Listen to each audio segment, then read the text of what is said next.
IMHO Talk Show. Yes, indeed. Yes, indeed. Yes, indeed. Hey, yo. Who's that? Get him, Saxon. I know. Now we need AA wrong. Hey, yo. Yes, indeed. Oh, man. As you come to love, Jesus. This is the IMHO Talk Show, of course. You can be anywhere in the world, but you're here with us, Sir Charles. It's Max. Is it? And your boy Razor. Yes, indeed, man. Oh, IMHO Talk Show. Thank y'all, listening audience as well. And like, as we said, great show for y'all. Keep giving the people what they want. And we already told y'all, stay tuned. Bottom of the show, we're going to be joined by none other than your City of Charlottesville Police Chief Michael Kochis. We're going to keep giving you these headlines and these topics we're about to jump back into. And once again, shout out to all the supporters, and particularly Piedmont YMCA, our spotlight today over at the Good Jefferson School Foundation. Right. So what y'all think? Y'all ready to get in to the good talks, ready to try to make sense of so much that we see getting shared online? Been big conversation in like every community. I feel like right about now. We ready? I think the first thing that comes to mind, we were just talking about is LeBron-James. I want everybody's take on the conversation that has kind of gotten catapulted from, let's catch everybody up. So essentially, in a nutshell, without placing any judgment on it, just laying out what happened, the Los Angeles Lakers hired jjredick. So our brother LeBron comes under fire because jjredick is a friend and business partner of his. They do a podcast together. All right. So jjredick, Razor, in particular, I'm asking you, it is what I'm pointing out to you is the head coach now of the Los Angeles Lakers. Oh, the head coach. Head coach, Ms. Max. He coached before. From AAU. That's what I'm getting at. That's what I'm getting at. A prestigious organization such as the Los Angeles Lakers, is looked at with a microscope for every move that they do, because they're like one of the winningest franchises in sports history. So for you to hire someone with zero head coaching experience, former player, great player. He played. Right. So you can say that he knows X's and O's, but zero experience. So then that makes people wonder, well, how did he get hired? So Rose point back to LeBron on why he would get hired. And is that a good look? Second and final piece of that brought this conversation is that LeBron's son, Bronny James, spent 1 year playing at USC. Of course, he played at a prestigious basketball academy for high school. But he didn't have a stellar career really in either as far as high school, college. But quality player. He's LeBron's son. Of course, he's going to have a certain level of basketball IQ. Right. So the Lakers draft him. Now, second round. So they picked, players before him, but he did get drafted second round. And so again, when you look at Bronny's record qualifications, let's say, again, that roads point back to LeBron and how much is being orchestrated versus people earning or deserving the spot that they're in. So if y'all can kind of encapsulate that question, right? The other side of this question that's come up, that's as us being black folk, maybe even more pertinent, is how do we feel about the simple fact of it being a black man in most powerful position, being wealthy, and then controlling his chess pieces, right? Saying, I'm putting my friends, I'm putting my family into positions simply because I have the power to do it. That's right. Whether y'all like it or not, whether you think they're qualified or not, I have the power to do it. And so it seems people are asking that question as well, Ms. Max and Razor, is that a good look? Is that a good look? Or, like the kid that been grinding, the kid is putting up numbers on every basketball court that he's on. Did he get slighted? Should we care about that? Or as a people, should we care more about the fact that LeBron is showing that we can flex the same muscle of keeping generational wealth by helping our friends, helping our family, regardless? How often do we hear about other coaches who have found themselves in the same situation as jjredick, where they have no prior experience, may not look like us, right? Don't look like us, but who found themselves in the same situation, no prior basketball experience, limited rather, and find themselves in head coaching positions. Because I don't hear this same type of debate when the individuals that we may be talking about don't look like us. Now, JJRedick is white, mind you, but LeBron, of course, is black. Okay. But the point being is that like that's his friend. So I feel what you're asking. And now Razor may have a different recollection, or our listeners, y'all can chime in, comment. Razor, I don't know of anybody that's taking a professional, like when you talk about a league like a NBA, MLB or NHL, NFL, like and a historic organization with zero head coaching experience on the professional or the collegiate level. I mean, this may be a first. I can't think. No, it's definitely not a first. It's just that it's not highlighted. You know what I'm saying? Like connections is everything. We're talking about basketball, but let's talk about like when President Trump came on, he made his daughter in charge of some stuff.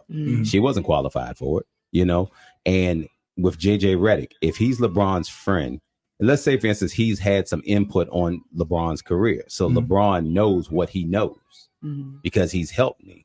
So at that point, he can give back in that capacity.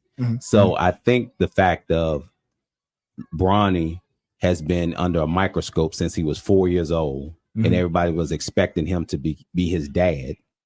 His dad set him up differently than Michael Jordan could have did the same thing with his kids, right? And because he was Michael Jordan, they might have said a few things, but it still would have happened. LeBron just was intentional in saying, okay, I'm going to help build my children. He said years ago, I want to play in the league with my son. Right. So he set himself up to be able to make that decision. Should we be mad at that? No, you can't be. Like you shouldn't be, because everybody wakes up with the same 24 hours. If you find your purpose in life, let's say, for instance, Miss Max, you own hair salons and your child really isn't the best hairstylist out there, but they do hair. And you say, okay, I'm going to build another organization. I'm going to put you as manager of it, but I'm going to put somebody underneath you that's more qualified to make sure that the business goes. But I'm going to turn the power over to my child. But we normally hate on that, though, if we're honest, right? Yeah, we do hate on that. We'd be like, how they get that? But they don't deserve it. But favor ain't fair. Yeah, but that's the question, though. And there's also an element of crabs in the barrel mentality. Because if you could do it, then you would. Yeah. Yes and no. Yes and no, because I can think of examples as a parent, and I'm curious on y'all's take on this. I can think of examples as a parent, and that's what I liken this to. And I want to preface by saying that I'm not hating at all on the fact that LeBron is self-made, and well, I hate that term technically, but he's made it. And of course he has help. I don't like people say self-made. Right. Somebody helps. But anyway, but he's wealthy and he's in a position to make power moves, like extreme power moves. I don't hate on that piece. The only part that I'm bringing up, and I know it's been a topic of discussion around this, is the lesson that we're teaching our child. So Max, to your point, if my child is deserving or putting or like showing that they can handle something, then I'll give that to them.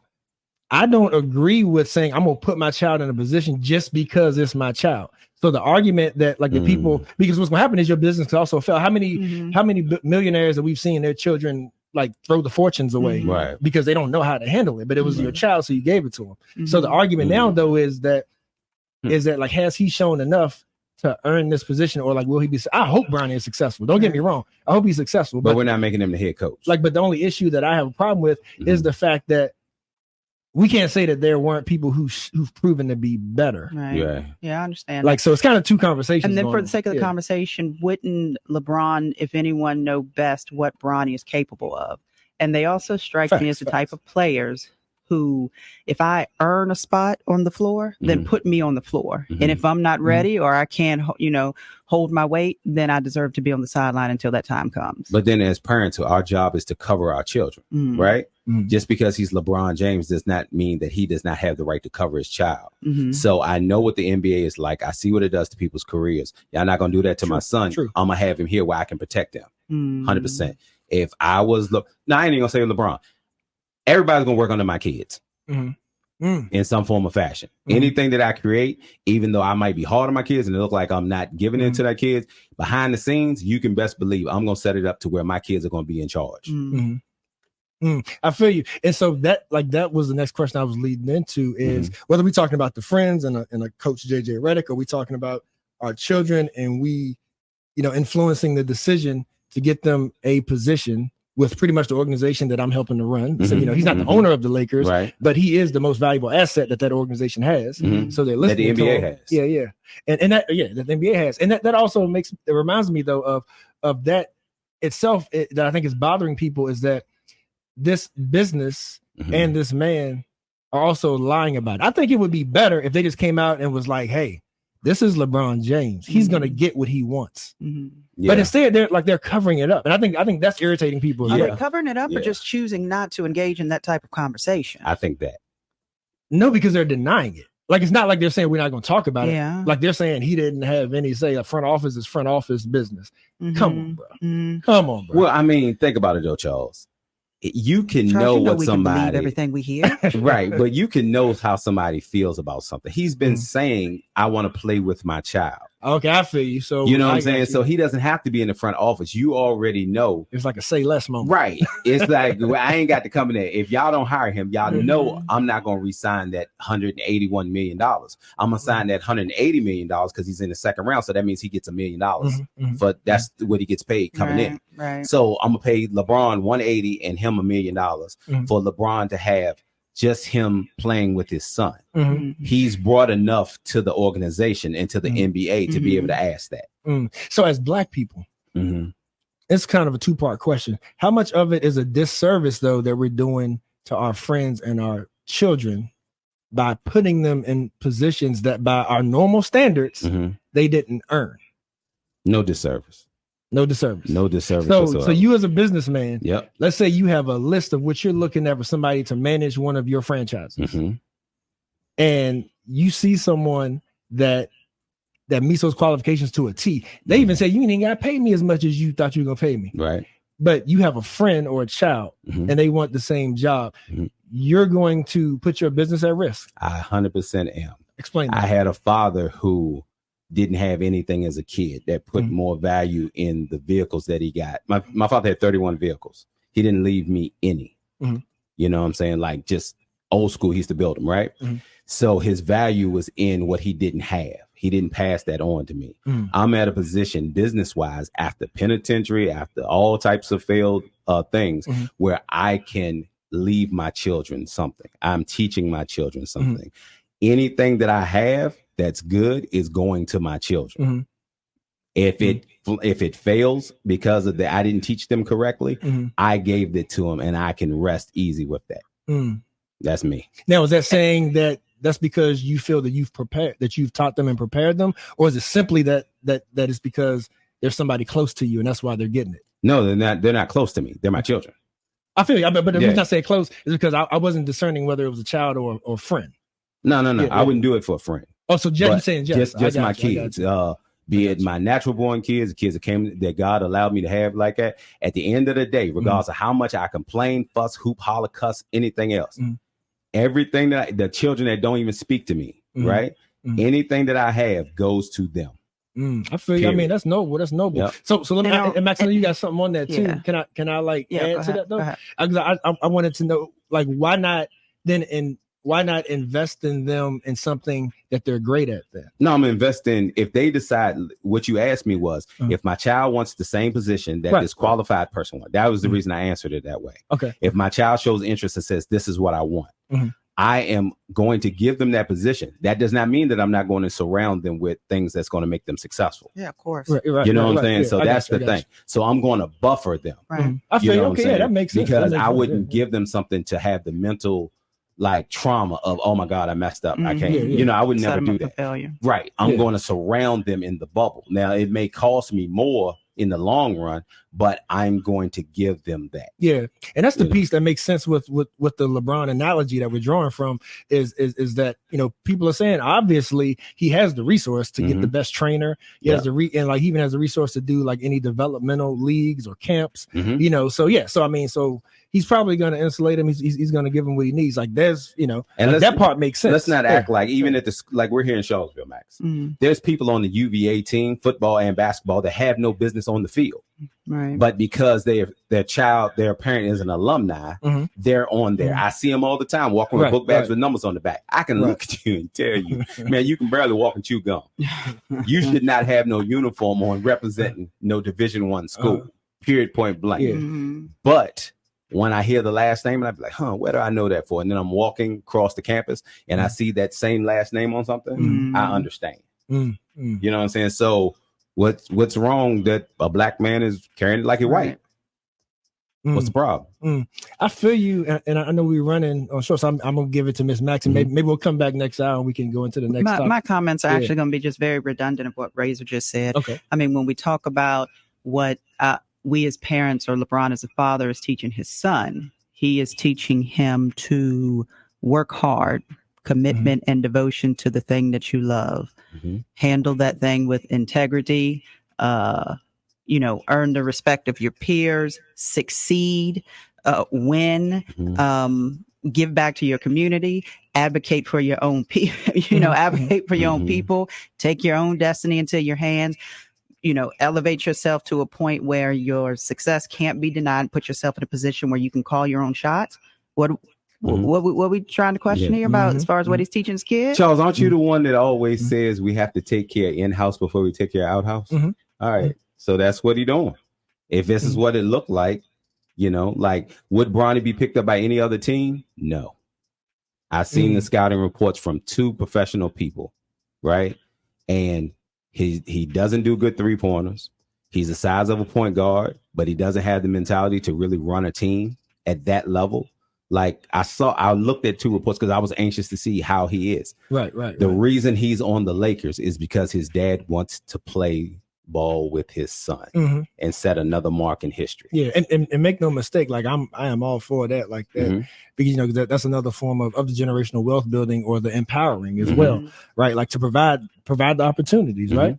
Yep. Like just as a black father, the one thing that sticks in my mind is that I would not want to do my child a disservice by, for one, adding that pressure to him of everybody knowing why you got this job, right?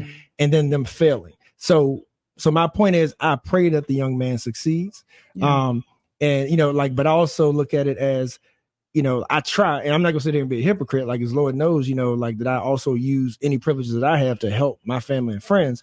But at the same time, I try to make sure they're prepared, because you ain't gonna make me look stupid. Right. Right. It's as much of a challenge for LeBron as it will be for Bronny. Yeah. But y'all got to remember, we jumped on the balls when LeVar did it for his son. We jumped on Sanders when he did it for his son. So I didn't. Like, so I will say I didn't. No. I'm talking about as a whole. It became a conversation. I want to be because... not me. No, but the only reason that I pointed that out, it became a conversation because they were black fathers that could call shots and couldn't nobody stop. Yeah.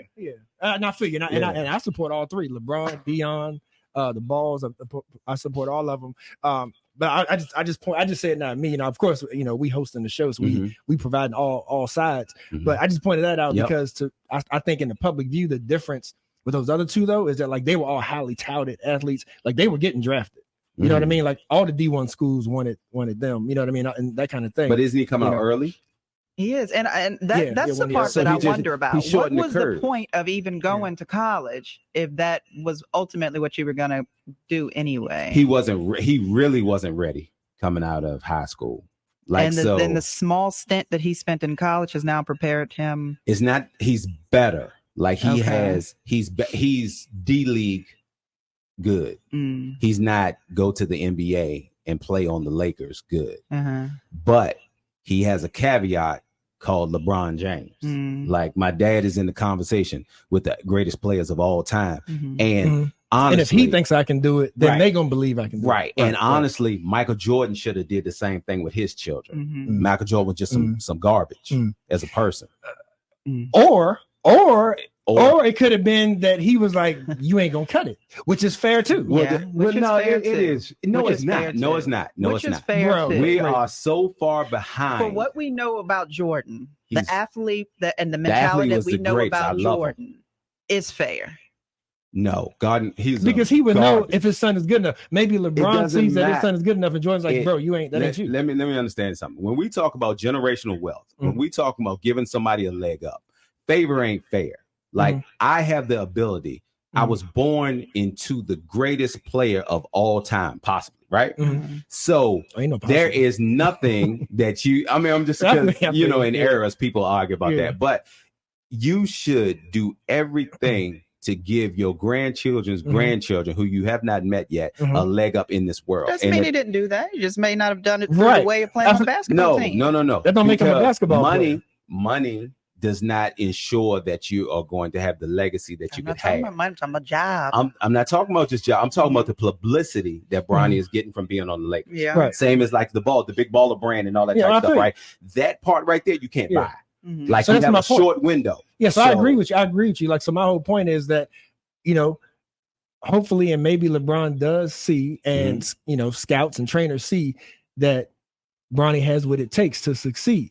The whole point though, the whole point though is that like if LeBron thought that he didn't, he has enough options. I think this is what Max is saying too. LeBron would then have enough options, with the Jordan comparison, to then put him in other positions to also carry on legacy and fortune. But it doesn't have to be basketball. But that's not what he wants. He wants to play in the NBA with his son. That's the whole thing. Right. Now, what does it take to align with that is what I'm saying. So like, no, Jordan put his kids over his entire brand. Right. Even his ex-wife is benefiting off of the brand. So which is just as good. You ain't got to be a player like right. But that was the money. But that is not the status symbol. When you look back into the history books, Juanita Jordan is going to be forgotten. Jordan's kids are going to be forgotten. Bronny playing with his dad in the NBA will never be forgotten. It's a historic moment. Yeah, it'll never be forgotten. I mean, I don't know if we compare apples to apples with that, though. How? I mean, two things can be true. What a father is true, but we're talking about what a father should do for what you asked in the beginning was, how do we set up historical legacy, right? Well, generational wealth. Right? Yeah. And generational wealth does not always come down to a paper note or gold bars or things like that. Some things you cannot buy. Jerry West could not buy it. Like, he was everything to the Lakers, but he will not have, if Bronny and LeBron are on that court together and an assist comes from one or alley-oop or something like that. Absolutely. And that will never be taken away. You know what I'm saying? I totally feel you. But to Max's point, though, I feel like that is a little bit of a different subject, just because that's more about like ego and making history. Like, that's separate from saying, are you doing your child a disservice now by giving them something that they maybe weren't better at than somebody else? Like, so you're not wrong. No, I'm just saying like that's a different sort of a different topic. Yeah, because that's more stroking the ego of, let me be the first one with my child in the league. That has nothing to do about generational wealth. That's stroking my ego. I don't see it like it. You talking about somebody who didn't have a dad. Jordan's son wanted to play professional basketball. They did. No, they did. No. Like on the documentaries and stuff like that. Okay. Like, they aspired, like they were forced. The community was forcing them to adhere to that. They didn't have the talent to do it, and Jordan didn't step up to say, "No, my son's gonna play." But we can't hate on him for that, though. If he was like, "Bro, that ain't your talent," you know what I mean? Nah, Jordan's some garbage. Like, because the money he would give to other schools and not give to HBCUs and all that kind of stuff. Jordan, that's different. I love Jordan, the basketball player. Jordan, the person, to me, is some garbage. That's just the way I see it. Max, is that a good spot to go to break? Because we had I think so. Let's go. Let's get up out of here. You got anything else to say? No, I don't. We'll be right back after this. IMHO Talk Show.